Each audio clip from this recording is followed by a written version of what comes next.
La finale de la première édition du concours Génie Ressources Éducatives, organisé par les éditions Kamagold et l'ONG AFAD, a eu lieu dans la soirée de ce dimanche 28 novembre 2021 dans la salle professeur François Abiola de l'École normale supérieure de Porto Novo. Une finale qui a opposé l'équipe de l'École normale supérieure de Porto Novo à celle du CEG Malawi qui a remporté la victoire après un match très serré. Et je suis très contente avant tout. Je suis très contente d'avoir pu rivaliser avec les aînés et d'avoir remporté. Et je pense qu'à l'avenir, nous serons plus meilleurs. On fera l'effort de faire mieux.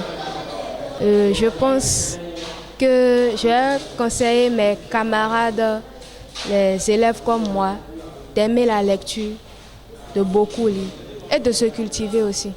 Dans un jeu, il y a toujours un perdant. Face à la défaite de l'École normale supérieure, le capitaine de cette équipe nous livre ses impressions et promet corriger le tir dans les années prochaines. Mes impressions ne sont pas bonnes, évidemment. Nous avons malheureusement perdu cette finale. On ne s'y attendait pas, puisque on avait toutes les cartes de notre côté. Mais vous savez, les prévisions restent des prévisions.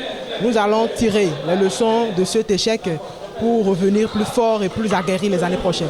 La directrice exécutive de l'ONG AFAD félicite les deux équipes concurrentes et invite tous les jeunes à la lecture qui a une énorme importance dans notre vie. Le match s'est très bien passé et je félicite les deux équipes, ils n'ont pas démérité.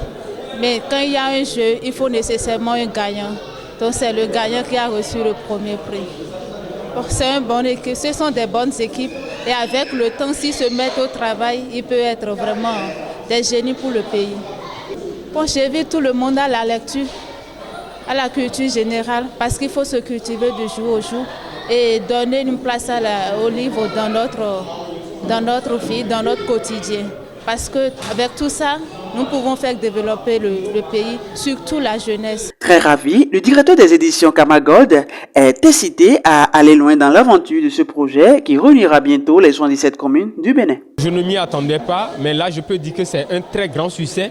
Et déjà ça me donne le courage, le goût de continuer à faire ce que je suis en train de faire.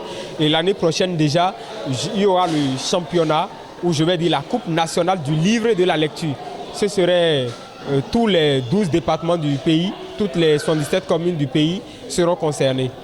Il est à rappeler que l'École normale supérieure a occupé la deuxième place et part avec un chèque de 50 000 francs accompagné des livres, des dictionnaires et d'autres gadgets, tandis que le CEG Malawi, l'équipe victorieuse, part avec un chèque de 100 000 francs avec bien d'autres lots.